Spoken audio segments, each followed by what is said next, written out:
Baramati agro कारखाना प्रकरणात रोहित पवारांना ईडीची नोटीस। येत्या बुधवारी चौकशीला हजर राहण्यासाठी नोटीस।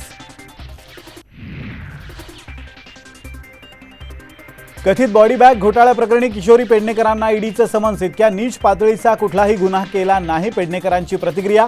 तर आमदार राजन साळवींनाही एसीबीची पुन्हा नोटीस।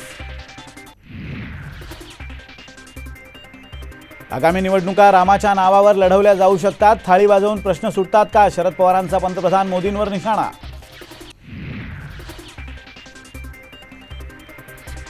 माजी टीकाकार आज मूग गिळून गप्प झालेत। अजित पवारांचा जुना व्हिडिओ ट्विट करत शरद पवार गटाकडून सडकून टीका।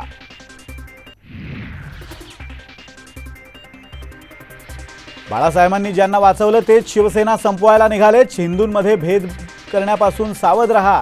उद्धव ठाकरेंचा भाजपवर घणाघात।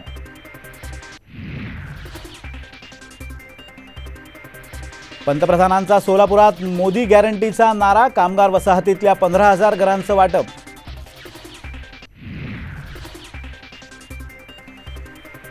मला अडकवण्यासाठी मंत्र्यांचा ट्रॅप। जरांगे पाटलांचा गंभीर आरोप। तर कुणीही ट्रॅप लावणार नाही, शंभूराज देसाईंची प्रतिक्रिया। मराठा आरक्षणाचं आश्वासन देणारे गेले कुठे? जरांगेंचा सरकारला सवाल।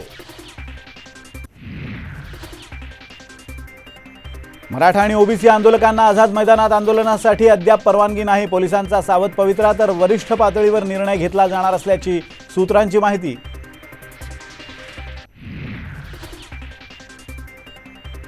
आणि अयोध्येतल्या प्रभू रामाच्या मूर्तीची पहिली झलक। साम टीव्हीवर राम मंदिराच्या सोहळ्याची जय्यत तयारी।